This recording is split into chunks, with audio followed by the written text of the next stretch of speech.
La télévision Caraïbe, chaîne 22 et l'association culturelle Café Philo Haïti vous proposent tous les mercredis 7h PM. Café Philo. Café Philo, c'est une émission de débat, d'échange entre intellectuels, chercheurs, penseurs, opérateurs culturels et artistes de tout horizon. Le temps, l'éducation, l'identité, la morale, la science, la culture, c'est Café Philo tous les mercredis 7h PM sur la chaîne 22. Café Philo et la chaîne 22, pensons mieux, agissons autrement. Mesdames, Mesdemoiselles et Messieurs, bonsoir. Aujourd'hui, c'est mardi et c'est Café Philo. C'est avec ce même plaisir que nous vous recevons dans les locaux du restaurant Café des Copains où ont lieu habituellement les séances de Café Philo. Ce soir, nous avons un Café Philo qui fera fond sur l'actualité, qui concerne tous les Haïtiens et toutes les Haïtiennes et qui invite, pourquoi pas, en guise de prétexte, à réfléchir dans le sens que Maurice Clavel donnait au travail de Foucault, à réfléchir en tant que journalistes transcendantaux sur ce qu'est Haïti et sur ce qu'elle pourra être comme nation dans les temps à venir. Pour commencer et pour rester toujours fidèle au format de Café Philo, mesdames, messieurs, je vous prie donc de vous mettre debout pour entonner ensemble l'hymne national d'Haïti, la Dessalinière. Le pays pour les ancêtres, marchons unis, dans nos empreintes de terre, du sol, soyons seuls maîtres, marchons unis, pour le pays, pour les ancêtres, marchons unis, pour le pays, pour les ancêtres, pour le drapeau, pour la patrie, mourir est beau, notre passé nous crie, ayez la Marguerite, mourir est beau, pour le drapeau, pour la patrie, mourir est beau, pour le drapeau, pour la patrie. À présent, nous vous invitons à auditionner cette chanson que nous appelons chanson fétiche ici à Café Philo, Hasta Siempre de Julio César Barbosa.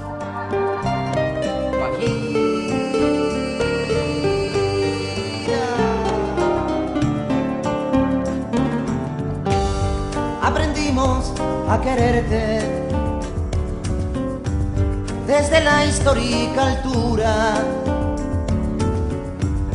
donde el sol de tu bravura le puso cerco a la muerte. Aquí se queda la clara, la entrañable transparencia de tu querida presencia, comandante Che Guevara.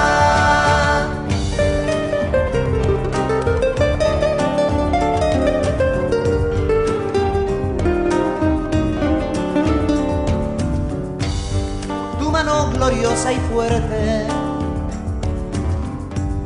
desde la historia dispara,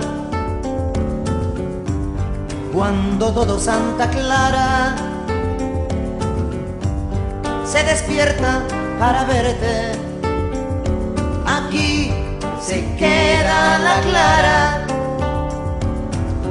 la entrañable transparencia de tu querida presencia, comandante Che Guevara.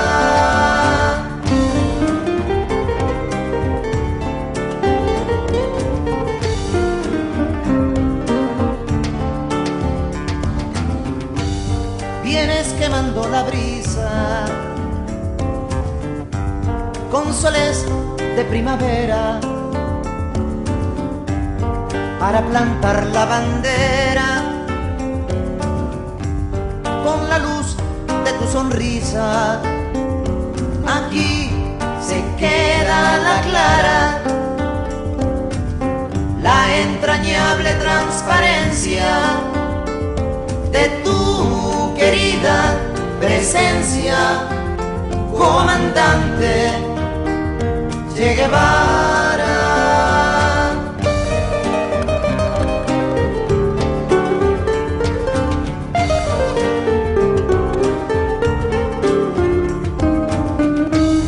Tu amor revolucionario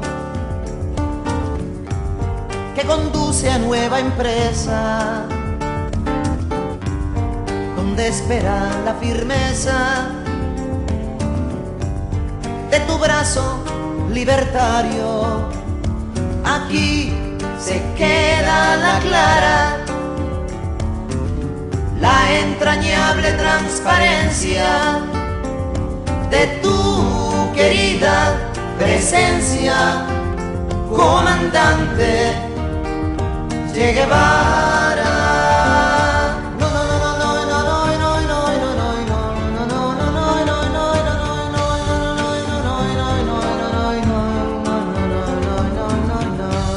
Seguiremos adelante, como junto a ti seguimos, y con Fidel te decimos, hasta siempre, comandante. Aquí se queda la clara, la entrañable transparencia de tu querida presencia, comandante Che Guevara.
Chanson fétiche de Café Philo, j'ai souvent pris sur moi de dire au public de Café Philo que l'association culturelle Café Philo Haïti met un point d'honneur à inscrire l'audiovisuel dans la condition intellectuelle haïtienne, si je peux dire, parce que nous considérons qu'aujourd'hui, plus que jamais, l'image participe largement de toute démarche de réflexion, de toute démarche de pensée, quand elle n'est pas utilisée pour des raisons, j'ai envie de dire, démagogiques.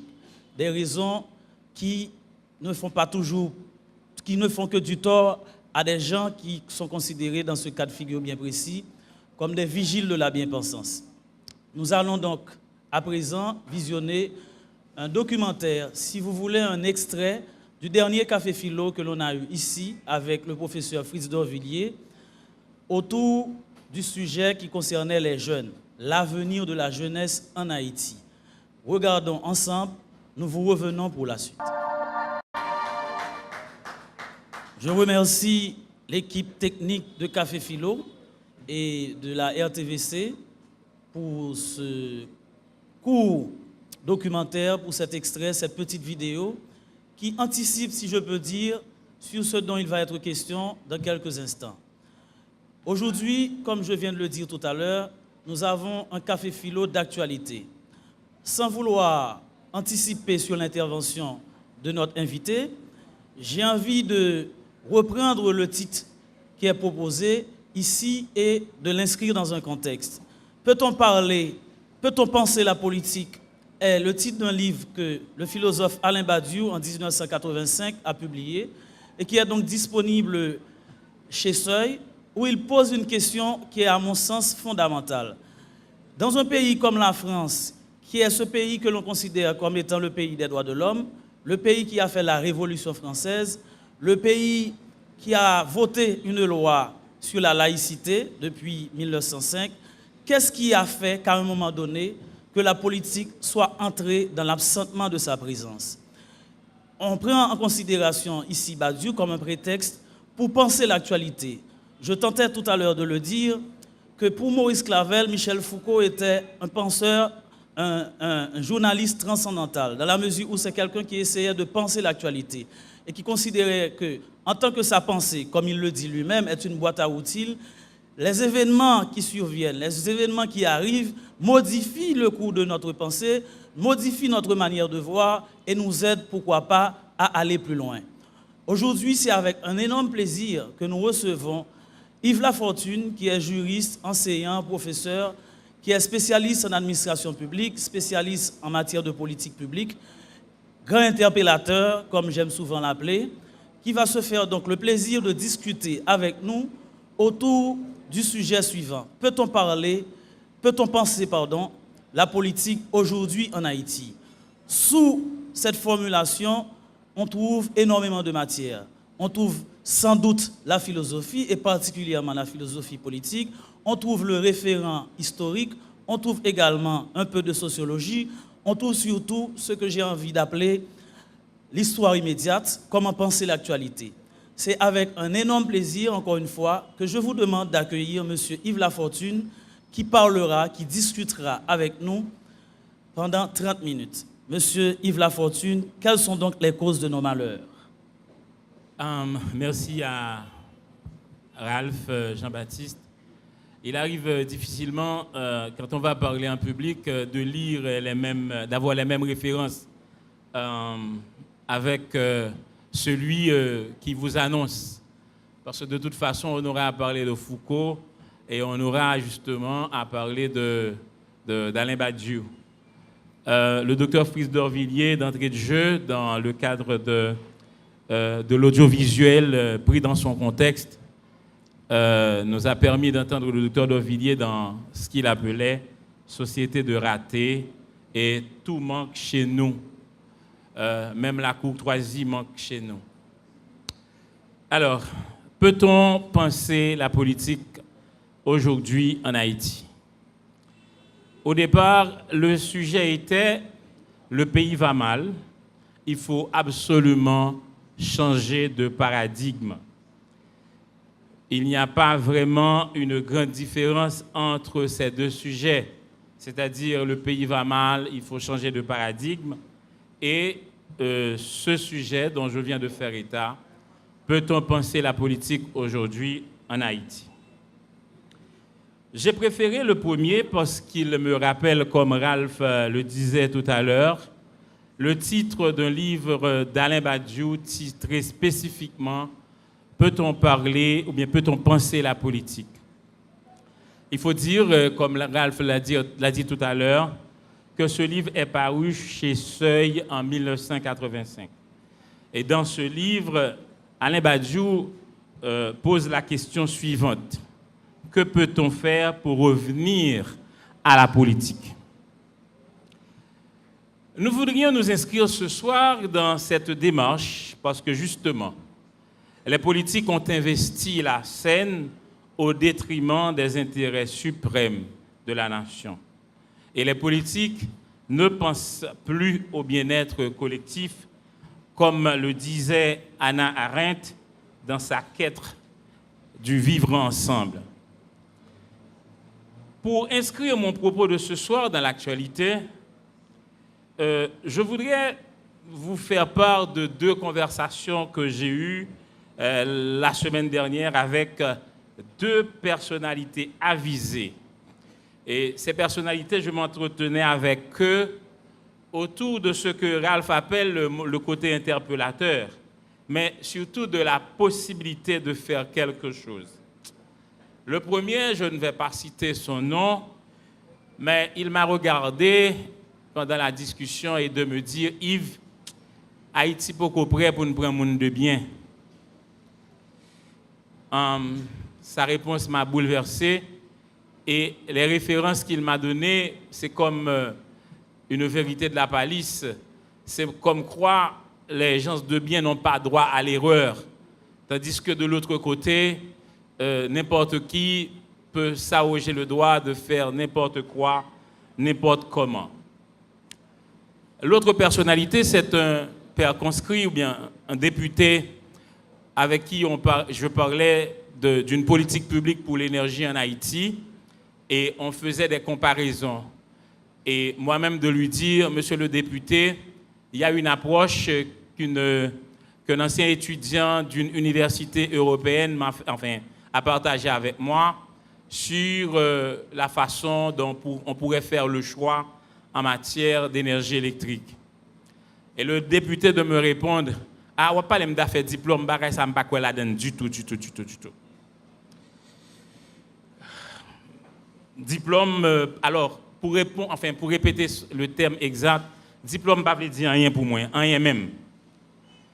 Alors, encore une fois, pour nous inscrire dans l'actualité à la manière de Michel Foucault, le journaliste transcendantal, notre démarche méthodologique se circonscrit ce soir dans 3 points distincts. En un premier temps, nous aurons abordé les causes de nos malheurs. Et ensuite, en un deuxième temps, un déficit de pensée dans la politique. Et en un troisième temps, par rapport à ce défaut professionnel de gestionnaire public, on essaiera d'aborder des pistes de solutions. Parce que le plus souvent, on dit que vous parlez, et on ne propose rien. Première démarche dans la méthodologie. Puisque j'ai 46 ans, je commence avec l'après 86 parce que je suis censé être un témoin vivant de ce temps-là.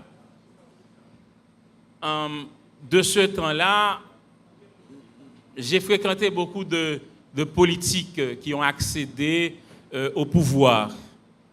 Mais souffrez que je vous dise qu'il y a eu que 2 d'entre eux qui vraiment, quand je les ai entendus, ils ont porté un rêve, une idée, une pensée pour Haïti. Le premier, par l'entremise de mon ami présent dans la salle, Patrice Michel de Renoncourt, j'ai pu rencontrer le professeur Leslie François Saint-Roch Maniga, qui déjà avait pensé qu'il fallait faire la culture de ricin dans une zone de la vallée de l'Artibonite. Je dirais par exemple René Théodore, parce que justement je fais confiance à des intellectuels de renom comme Lionel Trouillot, le docteur Jean-Hénol Buteau, qui me parle souvent de René Théodore, et de me dire que c'est vraiment quelqu'un qui avait une pensée sur Haïti. Avant de venir ici, je discutais avec mon ami Patrice Dumont, sénateur de la République, qui nous a fait le plaisir de venir ici. Alors, Patrice, je veux croire qu'on peut commencer avec la reconquête de la question de la pensée politique en Haïti. Merci d'être là ce soir et je souhaite que tu y sois chaque mardi parce que c'est le lieu par excellence du débat et pourquoi pas de la renaissance de la pensée politique. Alors lui, il me parlait de Marc Bazin, mais je ne l'ai pas connu, je n'ai pas eu la chance de discuter avec M. Marc Bazin, mais quand même je fais foi à à cette approche de Patrice Dumont. Alors, les causes de nos malheurs, comme l'avait dit Edmond Paul, ce grand économiste industriel qui a révolutionné la pensée économique en Haïti. Alors, je dirais qu'il a tenté de révolutionner la pensée économique en Haïti. Il y a ce que l'on appelle une défaite totale de la pensée. À ce propos, le feu docteur Georges Anglade l'avait prévu. La 3e vague de migration haïtienne allait se faire en Amérique latine et comme de fait, on en est justement là. Je parle d'après 86. On est sorti de la dictature. Si j'avais la possibilité aujourd'hui, j'aimerais questionner le général Augusto Pinochet sur la mort de ce grand homme de la poésie, Pablo de Neruda. Mais au fait, aujourd'hui, le Chili, c'est un pays qui est enfin en voie de développement, vraiment en voie de développement, ce n'est pas des politiques qui viennent, qui disent par exemple que c'est un pays émergent. Le Chili aujourd'hui, bon, on connaît l'histoire, les Haïtiens, nos frères haïtiens vont par centaines, par dizaines de milliers au Chili. Alors, après 1986, ce que je dis, enfin, ce que je devrais dire plutôt, on assiste à une défaite totale de la pensée. C'est l'ère des slogans, c'est les slogans qui ont émergé. Makout Paladon, je ne sais, je me rappelle quel article déjà de la Constitution de 1987. 241, je crois. 241. Pas négliger Bayosa mérité. Nager pour sortir. Bam maman. Bam vacabon. Ti maman chérie. Bon bois. Terre, ciel, soleil, j'en passe. Même si dans ce dernier slogan, je voudrais ressusciter Gessner Henry dans ce que mon ami Géraldi appelle un ode de la musique haïtienne quand il parle de ciel, terre, soleil, petite moins malade, moins à traiter. Bon, on pourrait trouver une âme dans cette musique comme pour accompagner ce slogan. Ces considérations participent de ce qu'on appelle une indigence de la pensée. Une indigence de la pensée politique ou d'une sécheresse totale. Quels en sont les résultats? Voici les résultats de cette grande sécheresse. Nos universités. C'est avec tristesse que j'ai été la dernière fois à une soutenance de mémoire à la faculté de droit et des sciences économiques, là où j'ai étudié. L'INAGE, je vais citer à nouveau le nom du professeur Leslie François Saint-Roch Maniga, qui pensait qu'il fallait avoir un lieu de reproduction pour nos diplomates, pour nos gestionnaires, etc. L'école normale supérieure. La dernière fois que Hervé Saint-Preux m'a demandé de le déposer à l'école normale supérieure, je suis sorti avec des pleurs, enfin, avec des larmes aux yeux, parce que c'est pas ce lieu-là, mon école. Au hasard d'un détour, parce que Patrice Dumont aime bien sa Suzuki noire, j'ai été le déposer tout près de la faculté des sciences humaines. Le seul endroit où je pouvais bifurquer, c'est justement sur la cour de la faculté des sciences humaines. Seigneur, vraiment, ce n'est pas un lieu qui devrait... Enfin, ce lieu ne répond en aucun cas à un espace universitaire. On parle aussi comme résultat de la bidonvillisation. Partout, c'est la bidonvillisation, enfin, c'est des bidonvilles en Haïti.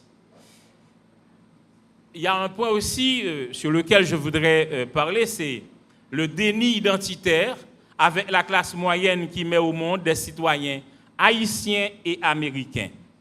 Dans une petite enquête que nous avions menée au niveau de consultation et résultats, 18% des enfants entre 0 et 18 ans, 18% est américain. Jusqu'ici, aucun de nos politiques ont émis une pensée autour de cette réalité. Alors, au lieu de changer de paradigme, ce sont eux autres qui subissent les nouvelles données. J'avais dit ici, l'année dernière ou il y a 2 ans, je ne me rappelle plus, qu'il faut interpeller les élites. Parce que justement, je me demande toujours combien de jeunes femmes ou de jeunes hommes qui réalisent une étude autour de la santé ou de la médecine en Haïti. Combien de jeunes filles, de jeunes femmes ou de jeunes hommes qui travaillent à la pensée de la culture en Haïti. Mis à part, par exemple, les centres de reproduction intellectuelle, dont Café Philo, le centre Anne-Marie Morissette, Vendredi littéraire, Centre Pen, Araka, Signet, etc. L'urbanisme, combien de jeunes hommes ou de jeunes femmes réfléchissent sur l'urbanisme? Quand on sait, par exemple, j'avais rappelé ce passage ici à Café Philo, de cet homme nègre marron, je parle de Albert Mangonès, lui, il a su aujourd'hui nous donner, avec ses efforts, il a su donner un peu de relief encore à la citadelle. Et là, le palais, sans souci, le palais du roi qui, enfin, aujourd'hui, tout le monde sait que c'est un lieu qui nous a servi pour faire des balles. Bon, eux autres, ils disent que c'est une façon de remettre, de donner comme c'est de donner vie à ce lieu-là. Combien de jeunes femmes ou de jeunes hommes qui sont en train de réfléchir ou bien de produire une pensée sur l'environnement? Et je parlais à Ralph il n'y a pas longtemps, quand on sort de l'avenue Martin Luther King avec la tête tournée vers le sud, quand on regarde aujourd'hui le flanc de nos mornes, c'est seul bagaille comme si pas grand monde qui fait rien pour ça. Mais le constat que nous faisons à consultation résultat, c'est qu'il commence à y avoir de la verdure.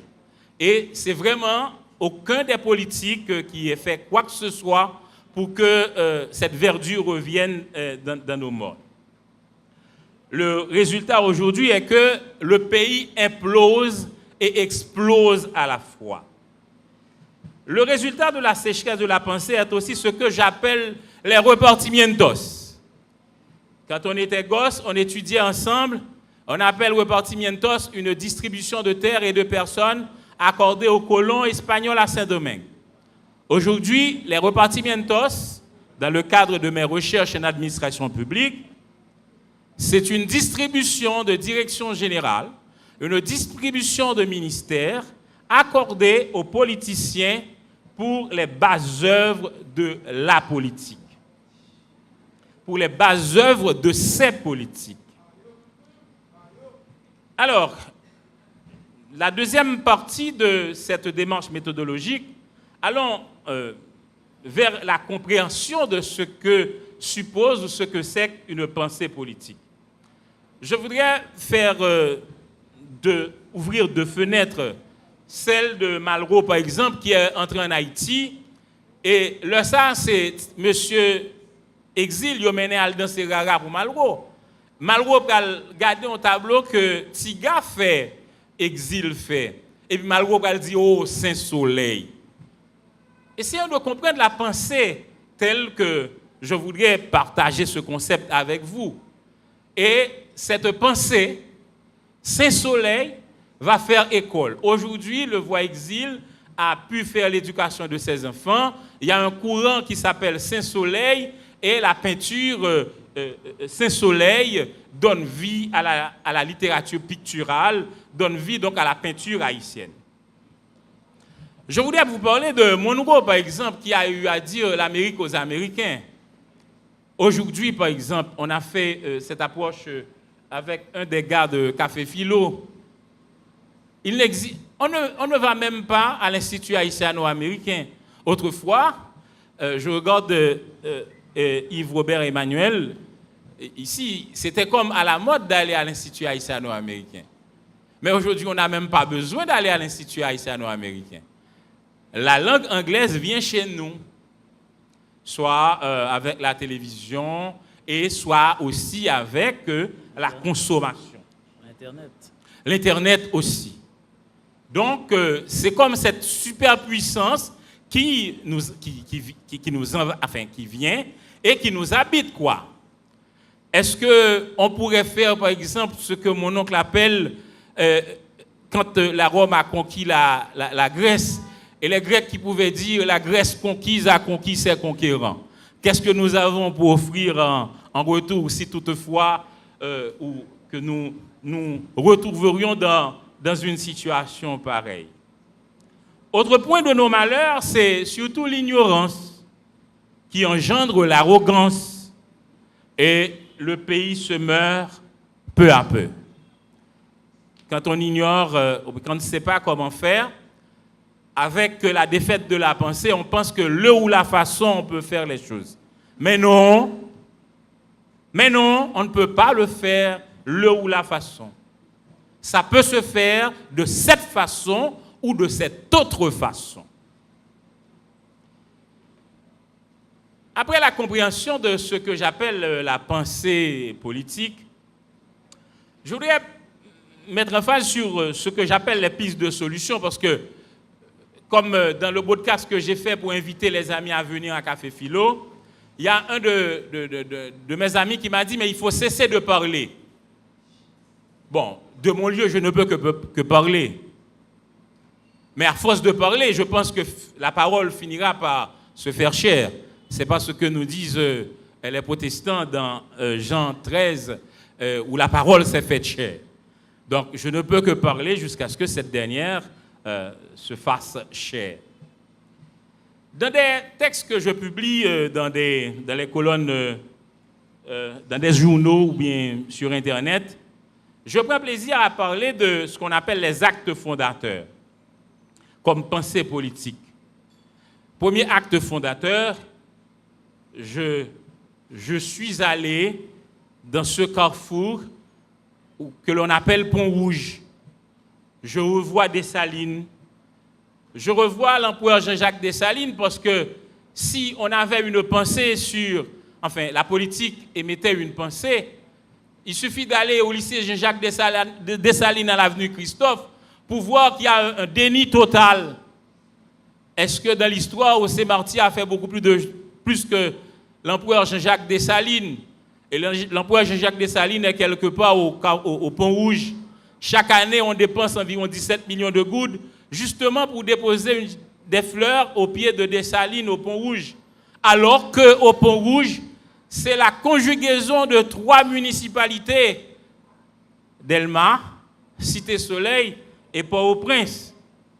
C'est cette approche des collectivités territoriales qui nous permettrait, par exemple, dans un acte fondateur, de donner un espace à l'empereur Jean-Jacques Dessalines, comme à Cuba, on a donné un espace à José Marti, comme aux États-Unis, il y a un espace pour George Carver Washington, comme aux États-Unis, il y a un espace pour Lincoln, comme Lincoln Center, comme partout ailleurs. Je parle de ce lieu-là, dans ce carrefour qui n'est pas trop loin du Bel-Air. Je revois vraiment un projet intégré où vraiment la diaspora haïtienne pourrait investir leur argent, pas dans Voham, on se souvient de Voham, qui était donc ce slogan où les Haïtiens ont perdu leur argent. Je revois le Bel-Air comme le plus beau quartier du monde, avec des constructions en hauteur, de la rue Tirmas à la rue Macajou, à la rue des Fonforts, à la rue des Césars, où il y aurait des constructions en hauteur. Avec déjà le Bel-Air qui a un terrain de foot, un centre de santé, on pourrait justement créer un autre quartier avec le lycée Pétion tout près, c'est au Bel-Air. On pourrait avoir une autre école à la rue du Centre. On pourrait aussi avoir une autre école. Enfin, il y a déjà une école qu'on appelle le Petit Séminaire Collège Saint-Martial. Tout c'était au Bel-Air. Donc, il faut avoir un rêve, il faut repenser la politique et il faut donner de la chair à la politique. Je parle d'actes fondateurs. Une fois, je voyageais avec une dame qui était de l'ancien gouvernement. À l'atterrissage du petit avion, la dame de dire « Voilà l'aéroport du président ». L'Internet nous donne une idée de ce qu'on appelle l'aéroport de Miami International Airport.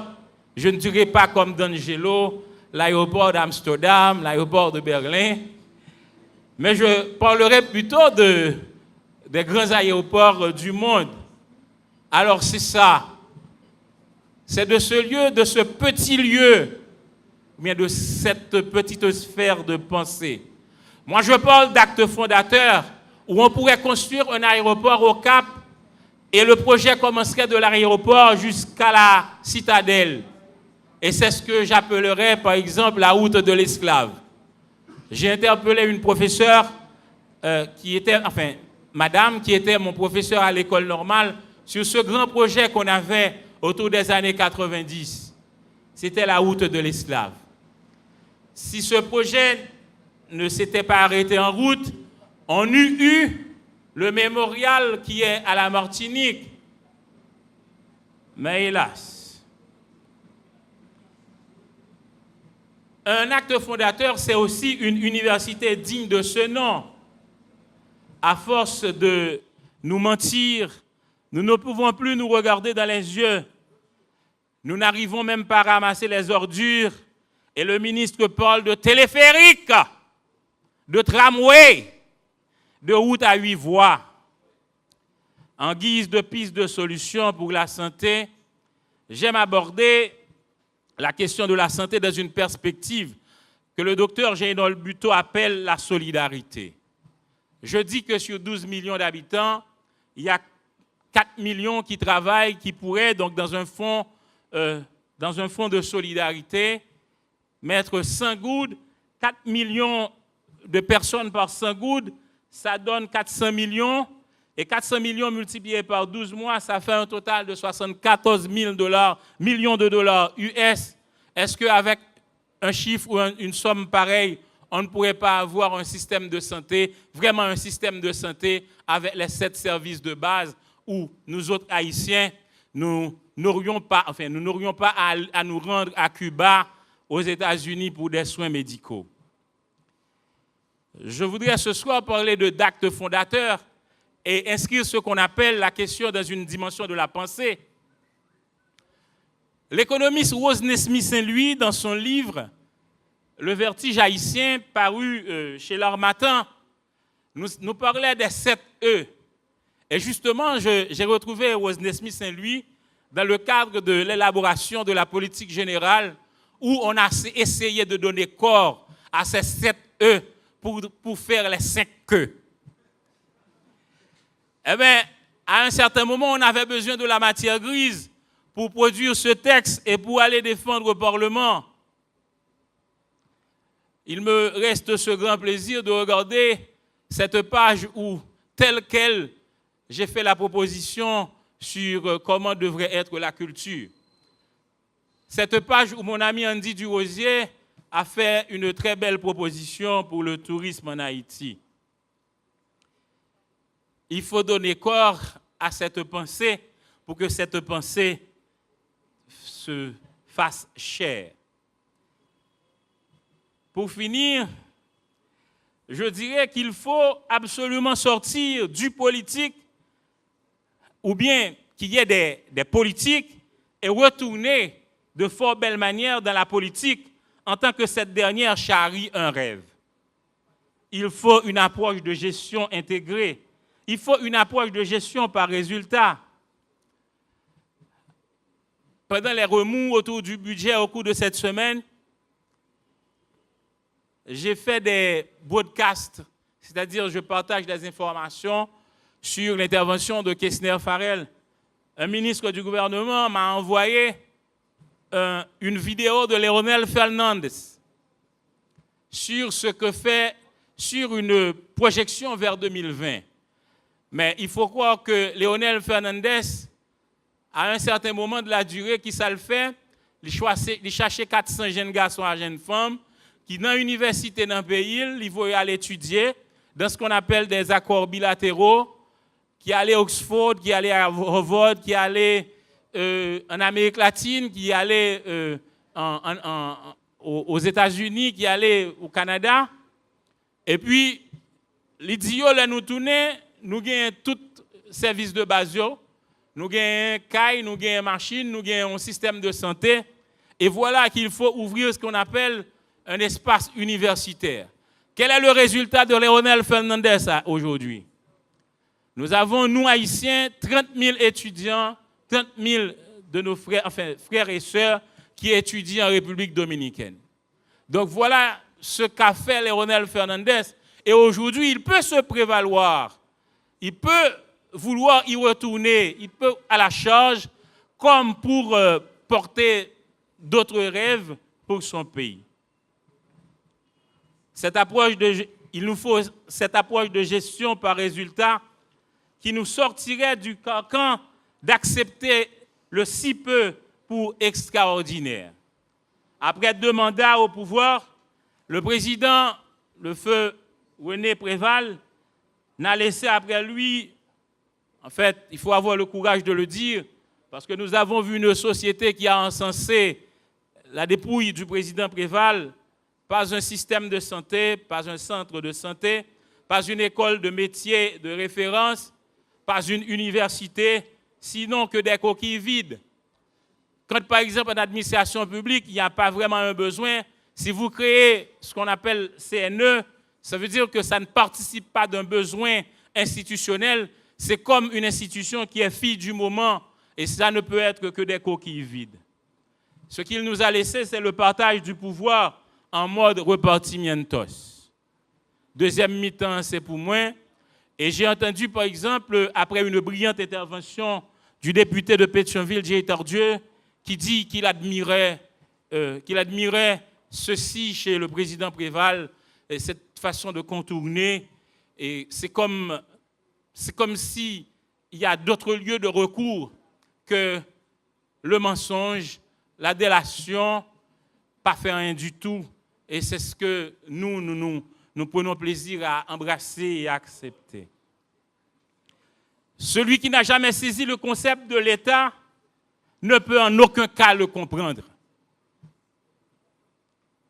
Je revois encore le sénateur Patrice Dumont lors de la déclaration de politique générale qui disait au Premier ministre « Mais ce document ne nous rend pas fiers parce que quelque part, nous sommes le pays de Jean Bryce Mars. Nous sommes le pays de Demesvar de l'Homme. Nous sommes le pays d'un ténor firmé. Est-ce qu'on ne peut pas ensemble aller vers la reconquête de la pensée politique dans la perspective de meilleur lendemain pour nos frères haïtiens? Celui qui n'a jamais cerné la problématique de la décentralisation ne peut mettre en œuvre aucun projet relatif aux collectivités territoriales. Celui qui ne comprend pas que la santé est un système ne peut en aucun cas donner de résultats. On vient de rater le corridor du cimetière de Granda avec Dany Laferrière. Quelle maladresse!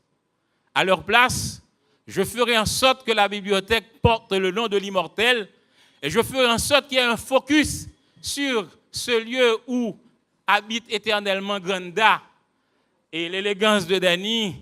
Et je dis merci à Dany de mettre Petit Gouave dans la bibliothèque. Et j'interpelle les politiques à comprendre ce que le poète appelle le sens du mot de passe. J'invite les politiques à des actes fondateurs où la caravane tiendrait ou bien commencerait par le Pont Rouge en érigeant le mausolée de Dessalines et en se définissant de projets intégrés de développement. Et vraiment pour finir, j'aime parler de Christiane Taubira, cette grande dame qui est entrée en Haïti pour nous rappeler l'histoire. Et elle nous a rappelé l'histoire, on n'a pas repris la route de l'esclave et ce n'est pas nous qui avons aujourd'hui le mémorial. Christiane Taubira, dans son texte « Murmure à la jeunesse », elle nous dit, en citant Fanon bien entendu, « chaque génération doit, dans une relative opacité, découvrir sa mission, l'accomplir ou la trahir. » À ce n'est Frantz Fanon, dans une époque où les damnés de la terre inspiraient réflexion, joute et engagement. Mesdemoiselles, mesdames, messieurs de Café Philo, téléspectateurs de Radio-Télé Caraïbes, internautes, j'ai dit.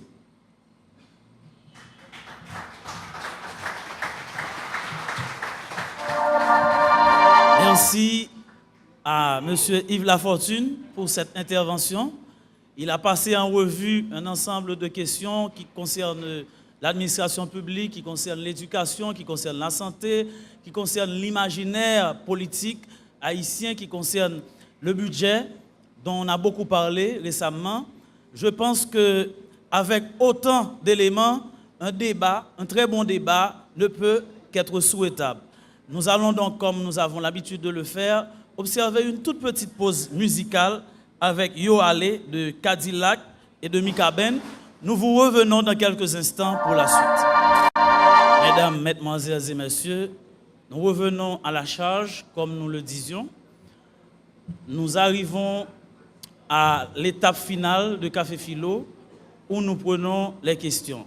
Nous allons avoir un débat autour du sujet qui a été évoqué et discuté avec notre invité de ce soir.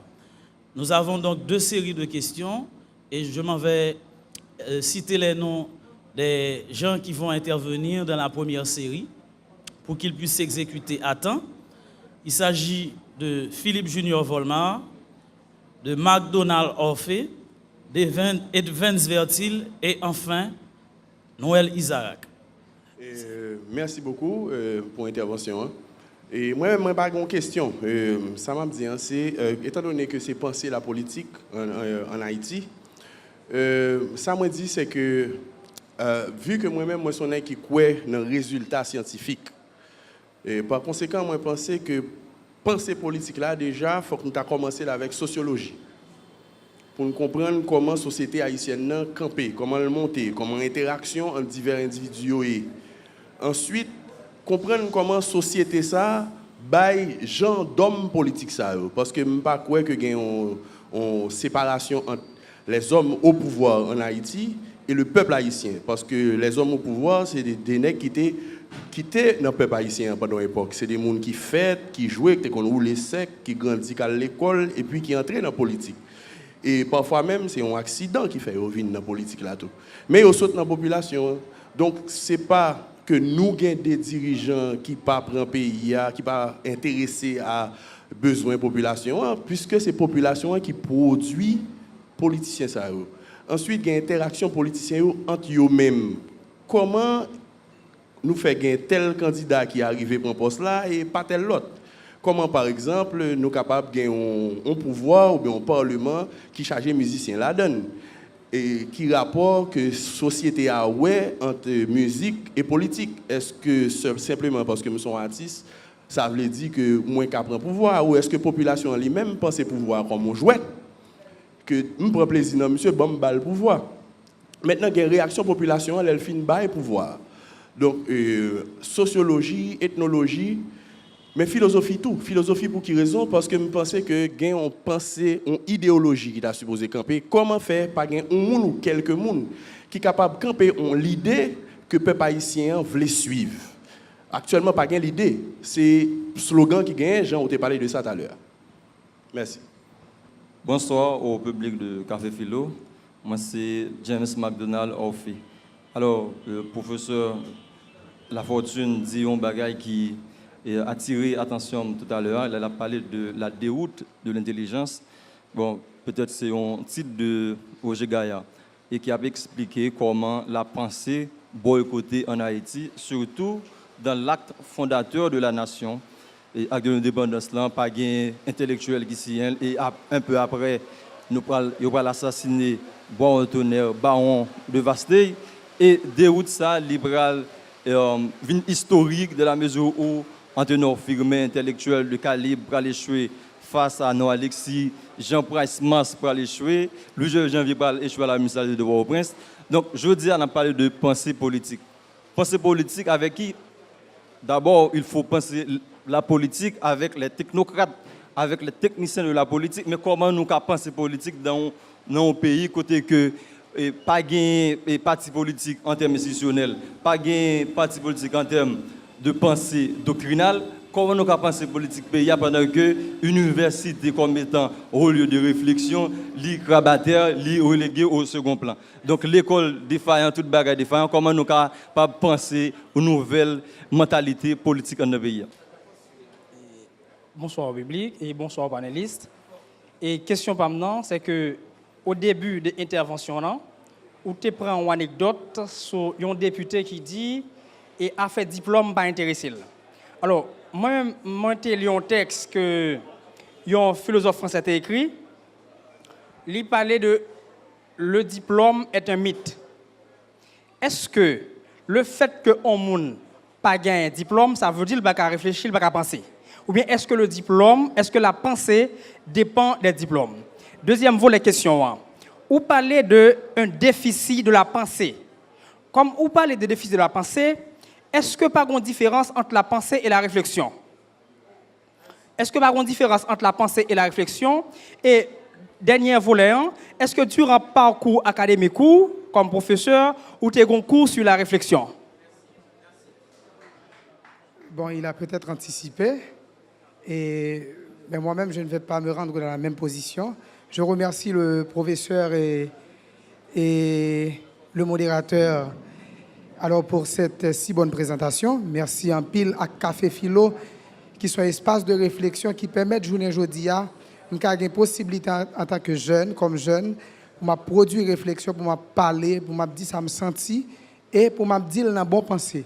Je dis merci en pile avec le professeur Yves Lafortune, qui souvent, l'un gagne une proposition nous fait, il toujours mettre en démarche académique, en démarche universitaire. Question par maintenant, c'est pour me répéter les propos de Leslie François Saint-Roch Maniga avec Wendell Pierre. Côté que le dit deux bagailles. Il dit il y a deux bagailles qui affaiblissent la capacité de raisonnement au monde, capacité de réflexion au monde. C'est là le pas un savoir de l'être, c'est là que le grand goût. Dans un pays tant qu'Haïti, c'est là le pas un savoir de l'être, c'est là que le grand goût. Dans un pays tant qu'Haïti, quand nous connaissons comment la situation économique là est, et nous connaissons comment le modèle de l'école fonctionne. Est-ce que je dis à des gens qui pensent sur le baccalauréat haïtien, qui sont catastrophes, on baccalauréat avec téléphone, on baccalauréat qui produit une série de philosophes, une série de gens qui vont rentrer dans l'université, une série de gens qui vont rentrer sur le marché du travail. Est-ce que nous pensons avec bagay ça? Est-ce que les gens qui pensent politique en Haïti, ils pensent pour une politique démographique, je t'ai dit? Est-ce que vous pensez pour une politique économique? Est-ce que vous pensez pour une politique éducative? Bagay, vous faites un bout vidé. Est-ce que vous faites une démarche universitaire? Est-ce que vous faites une démarche académique? Question ça a demandé pour réfléchir dans la société. Et ceci dit avec vous-même, professeur Yves Lafortune, pour nous pas vomir modèle philosophe, ça on a bien jeudi. Monsieur de Renoncourt, il connaît sa baccalauréat haïtien. Je ne jeudi à Gad Saltoune. Est-ce que nous produisons réflexion sur bagay ça? Monsieur, on est sérieux sur cette question. Bagay ou pas qu'à continuer comme ça. D'accord. Et moi, seulement, avant de me répondre, je demandé nous pour nous souffrir. Parce qu'il y a eu une partie dans ma démarche, dans la démarche que j'ai énoncée, que moi raté, mais libre à l'antigen rejoindre une question. Moi, invitez-nous parce que je mettez plein dans ma ligne. Gardez, alors, je prête une parole que 11 ans, quelques ans, même là, pas d'accord. Gardez ça qui arrive dans boule figure nous. Gon université sous Pakoa. Ah bon, yo dit c'est université, l'État reconnaît li comme université. Li ba est plus filière que UQAM, Université du Québec à Montréal. Li ba est plus filière que UDM, Université de Montréal. Li ba est plus filière que Harvard, sous garder dans mur seulement. Dans figure nous là, nous d'accord et puis les politiques s'en donnent à cœur joie, etc. Et puis bon, alors pour me tenter de répondre, M. Volmar qui parlait de sociologie et de population, etc. Même moi, je crois énormément dans la pensée politique, parce que si je parle de pensée politique n'est pas seulement politique en soi, c'est des sciences sociales, sociologie, ethnologie, tout, et puis qui peut permettre une meilleure appréhension. Par exemple, en tant que Jean-Ralph Frélé, interpellateur, mais même moi, par exemple, nous pensons sur la culture, au lieu de quitter Dadou Basket comme mémoire vivant, nous avons créé un grand centre, et puis toute l'école Pétionville prend cours et guitare dans Dadou, et puis sous Delma, je prends Pierre Gauchéry, sous Carrefour, je choisi n'importe qui musicien, et puis m'a fait des salles qui sont des centres d'espace, d'infrastructures culturelles qui permettent de nous faire des concerts, qui permettent nous finalement de des musiciens, de très bons musiciens. Mais en fait, tout participe de la pensée. Bon, si je parle de pensée politique, je parle de la sociologie, je parle de l'ethnologie, etc. Alors, moi, retourner sur ça, me parler de Monroe. Monroe te dit l'Amérique aux Américains. Je dis à 18% Américains qui sont haïtiens tout. Hein? Donc, quelque part, il y avait une pensée. À nous autres haïtiens, nous devons produire une pensée pour voir comment on peut, en quelque sorte, faire en quelque sorte que les Haïtiens qui sont aussi des Américains soient bien aises chez eux parce qu'ils sont d'abord des citoyens du monde. Deuxième question, c'est Marc Donald qui parlait de la déroute de l'intelligence. Non, même pas la déroute de l'intelligence de Gaïa, ni de la défaite de la pensée d'Alain Finkielkraut, moi crois que nous pas bon. Nous pas bon et puis je crois que l'état intéressant là vraiment pour nous travailler de sorte que gagne une pensée politique qui émerge. Monsieur Vertil nous parle de le diplôme est un mythe. Est-ce que la pensée, différence entre pensée et réflexion, est-ce que n'importe cours universitaire moi j'ai gagné un cours que les réflexions? Le diplôme est un mythe. Moi, je trouve que ça sont des démarches très paresseuses. Et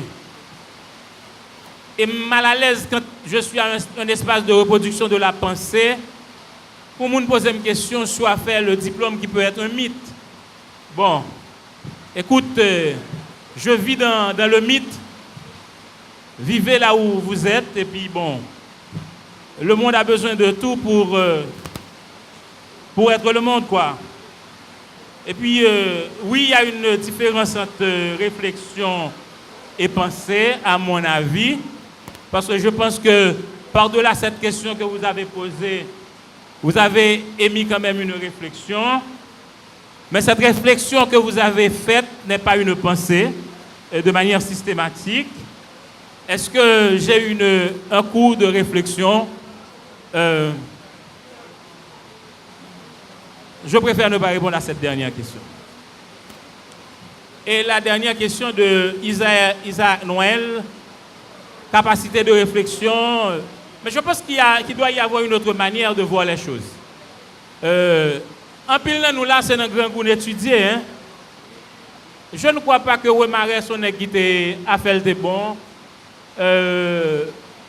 Ralph Jean-Baptiste, etc.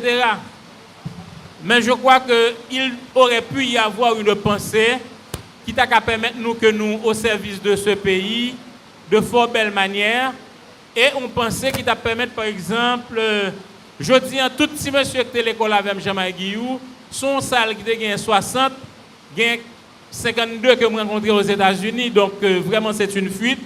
Et que Fritz d'Orvilliers, bon, on comprend le docteur d'Orvilliers quand il dit, bon, partir.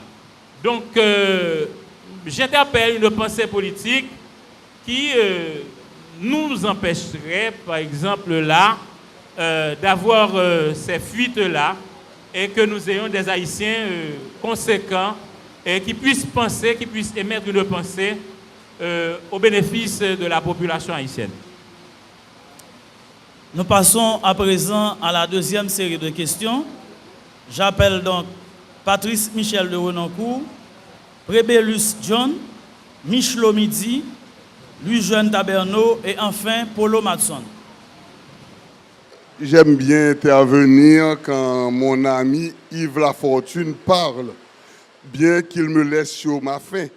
Au départ, j'ai très apprécié sa démarche. Mais je me suis perdu dans le cadrage théorique. Parce que moi, ce que je sais de la pensée politique, c'est qu'elle se caractérise par une tension constante entre la théorie et la pratique. Et là, je me perds. Puisque c'est une tension constante entre la théorie et la pratique, je vois qu'une pensée politique existe. Maintenant, c'est la construction de l'action politique que je ne vois pas. C'est la construction de la pensée politique que je ne vois pas. Qu'est-ce qui se passe ? De l'indépendance et même antécédemment à l'indépendance jusqu'à nos jours, il y a eu une pensée politique. On ne peut pas dire que les libéraux et les nationaux n'avaient pas de pensée politique. On ne peut pas dire que le manifeste de Pralin n'était pas une pensée politique. Et après 1986, la Constitution est une pensée politique. Les efforts de Manigat, les efforts de Bazin, les efforts de Gérard Pierre Charles, de René Théodore, ce sont des pensées politiques. Et maintenant, le problème que Yves devait comprendre, c'est que la récupération de cette pensée politique a été mal faite. Parce que les acteurs qui devaient traduire cette pensée politique, en réalité, ne l'ont pas fait, soit parce qu'ils étaient incompétents, soit parce qu'ils étaient trop pressés, soit parce qu'ils avaient d'autres valeurs. Mais la pensée politique est là. Elle est présente, elle est constante. Maintenant, les endommagements à cette pensée politique nous ont créé du tort. C'est moi ce que je crois. Et j'aimerais savoir quelle est la pensée d'Yves Lafortune sur l'absence de pensée politique qui pourtant est présente. Les jeunes ont une pensée politique aujourd'hui. Ils sont progressistes, ils sont démocrates, ils sont exigeants. Que ce soit dans les plus hautes universités comme dans les universités les moins cotées. Je ne vois pas d'absence de pensée politique, je vois une absence de construction politique, une absence de pensée de la construction de système. Excuse-moi, Yves, tu pourras peut-être m'aider dans ce sens. Je dis bonjour à tout le monde. Je dis bonjour à tout le monde. Et je remercie le professeur Lafortune pour l'intervention aujourd'hui sur le thème peut-on penser la politique aujourd'hui en Haïti? En me référant exactement sur ce thème, peut-on penser la politique aujourd'hui en Haïti? C'est qui politique que l'État a supposé mettre en place qui pour empêcher que nouvelle politique jeune aujourd'hui, qui ce n'est pas destination Brésil, ce n'est pas Chili à tout prix, c'est à yon penser côté que yo croit que yo cap travailler dans le pays pour créer emploi, pour suspendre chercher travail, mais pour créer travail qu'on y a. C'est qui politique que l'État a supposé mettre en place. Ça c'est un. Deuxième volet question, deuxièmement c'est moi-même vous te référé avec Léonel Fernandez en République dominicaine. Moi également j'ai étudié en République dominicaine. En République dominicaine, j'ai fait classement ensemble avec des élèves qui te disent que papa a étudié en Haïti, à l'Université d'État d'Haïti. Je dis encore, c'est qui politique que l'État haïtien a supposé mettre en place pour faire que nous retournions dans le même honneur que nous avons. Ça te fait fier. L'entendez que les Dominicains étaient venus étudier en Haïti. Pour nous retourner à former étrangers encore, une fois de plus en Haïti. Merci. Bonsoir tout le monde. Et je remercie le professeur. Je remercie le professeur Yves Lafortune pour cet exposé magistral. Et un auteur français, pas un auteur, non, un homme politique français, il eut à dire que la politique, c'est comme l'andouille. Il faut que ça sente la merde, mais pas trop. Ne pensez-vous pas, professeur Lafortune, que nous avons franchi ce seuil il y a fort longtemps? Et que pensez-vous que nous devons faire pour remonter la pente? Merci. Je dis bonsoir à tout le monde. Et je remercie le professeur pour sa conférence. Et la thèse de ma réflexion consiste à interroger l'histoire des idées politiques haïtiennes, s'il existe, bien sûr. Au XXe siècle, l'un des penseurs haïtiens qui a osé de réfléchir sur la politique en Haïti, c'est bien évidemment Janvier, qui a écrit un ensemble de textes et un rapport au militantisme. Cela veut dire que l'histoire des idées politiques haïtiennes n'a jamais connu un penseur qui réfléchit sur la construction politique, sur l'ordre politique haïtien. Et la modernité va reconnaître que Maniga, qui a écrit le premier texte en 1958, il s'agit bien évidemment de l'introduction aux relations internationales. Et il faut dire aussi qu'il y a d'autres penseurs comme Delhomme qui a écrit Les théoriciens au pouvoir. Ma thèse consiste à interroger la conférence de Yves de point de vue épistémologique. Vous avez parlé de déficit de pensée politique en Haïti, dans la mesure où les penseurs haïtiens comme Janvier n'ont pas théorisé sur la démarche politique haïtienne. Il a écrit des textes et un rapport, c'est-à-dire au militantisme, dans la mesure où, à cette époque, Haïti était dans un contexte d'impérialisme. Et Janvier voulait, c'est-à-dire prendre, Janvier voulait prendre contre-pied contre ça. Et de nos jours, il y a un texte qui s'appelle l'histoire des idées politiques en Haïti. Ma démarche, la question est très simple. Comment peut-on parler de pensée politique en Haïti s'il n'y a pas des penseurs, à l'exception de Maniga, qui ont véritablement produit des textes de réflexion sur la politique en Haïti? Merci. Je dis bonsoir à tout le monde. Yves, vraiment pour l'exposé, ça a été super, sauf que je ne crois pas que ce soit la pensée qui nous manque. Et je ne crois pas que ce soit la pensée qui nous manque.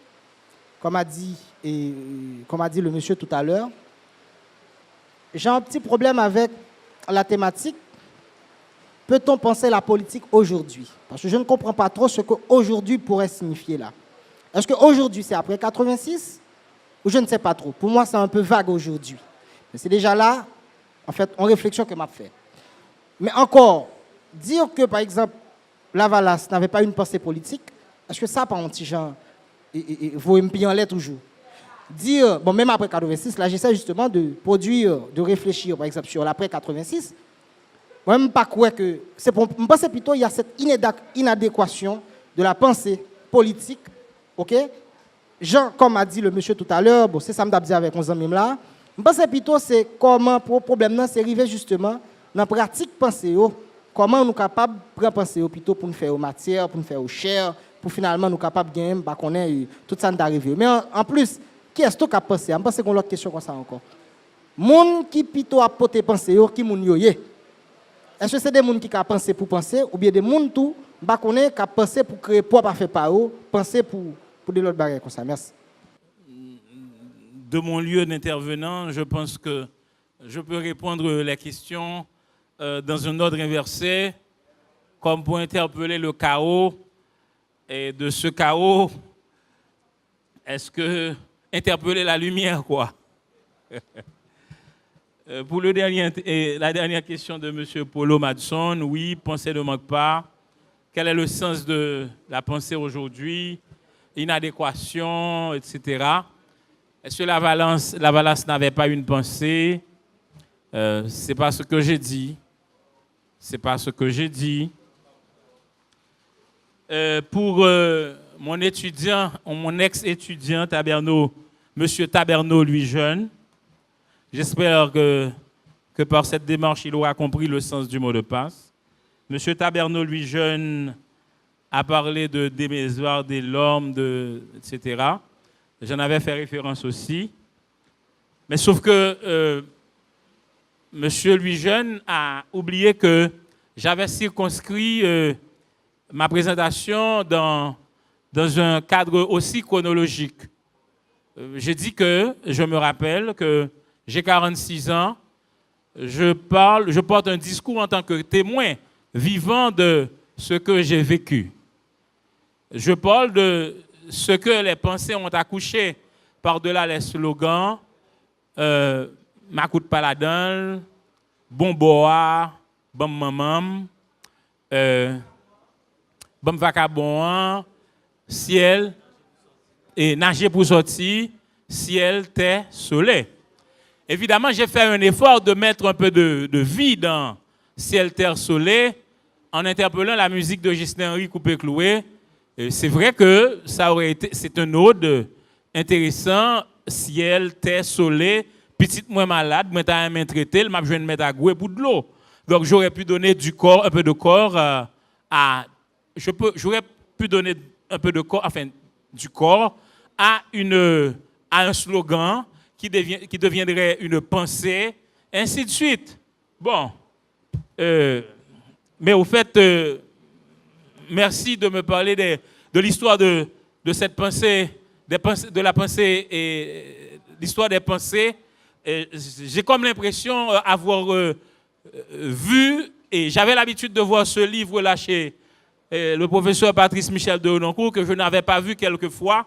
Et je pense que ce livre-là a un très beau titre que tout étudiant aimerait bien dire tout le temps.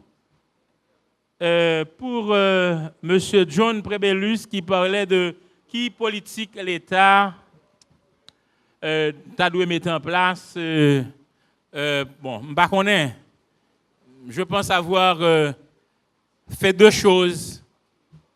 Je réveille le poète Philoctète là où il est là pour dire que la première chose que j'ai faite dans le cadre de cette intervention, des quatre coins du péristyle, j'ai lancé ma poignée de Roroli. Je ne m'attends pas à ce que la chandelle soit éteinte. Je ne m'attends pas à éteindre non plus les chandelles. Et qui politique l'État a dû mener? La bonne politique.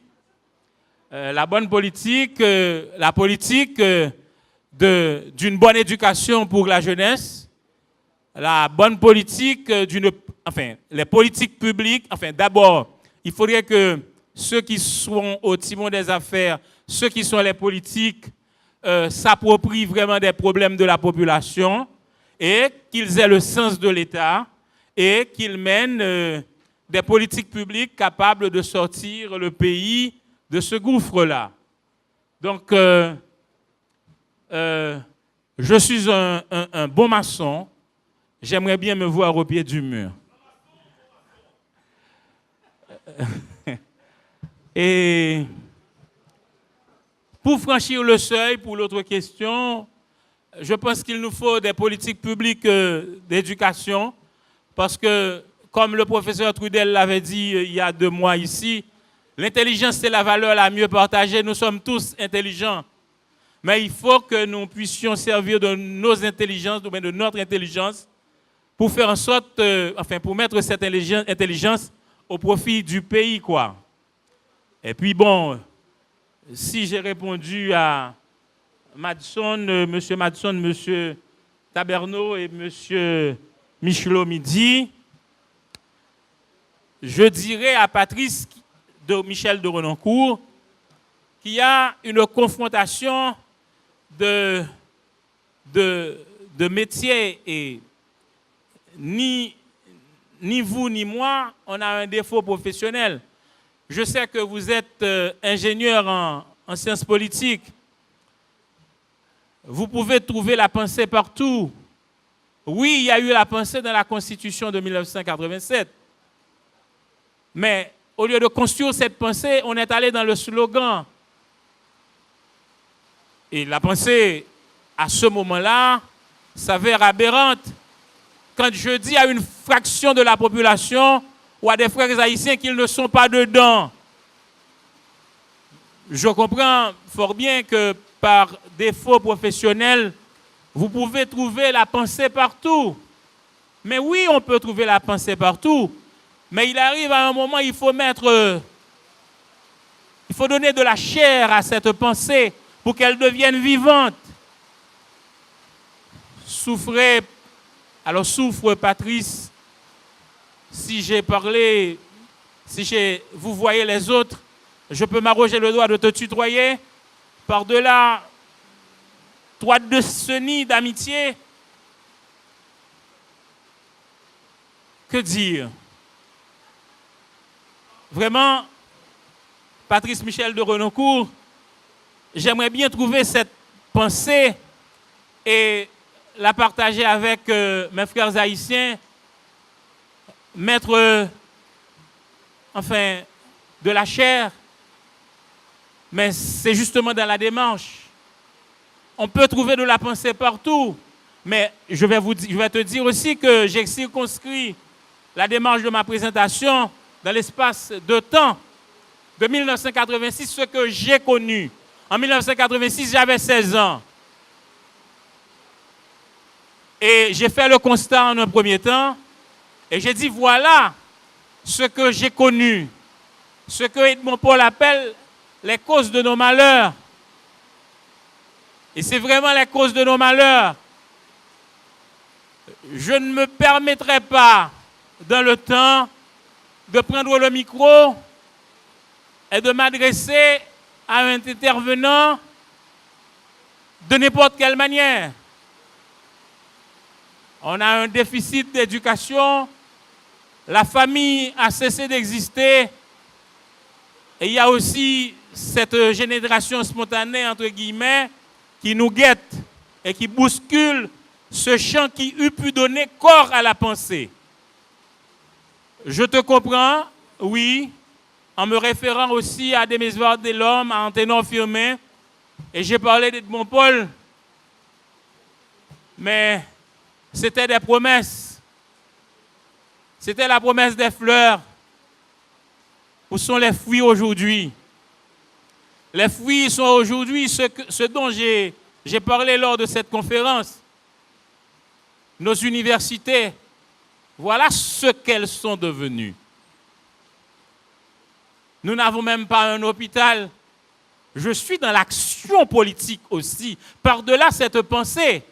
Peut-être que tu me dirais que cette pensée est un peu elliptique, parce que justement de ces actions en question, il y a comme antérieurement une pensée que je n'ai pas dite, que je n'ai pas décelée. Mais, cher Patrice, la critique, au lieu de s'éterniser sur de pareils cas, ferait mieux d'apprécier la sincérité comme critère d'appréciation. J'ai dit. Merci à vous tous d'être venus ce soir. Et j'interpelle, comme je le fais souvent, le philosophe Ralph Jean-Baptiste à nous dire au revoir. Et j'interpelle le sénateur Dumont à revenir prendre sa place à Café Philo, parce que désormais c'est le lieu de la parole, c'est le lieu de la pensée politique. Revenez-nous, Patrice, on en a besoin.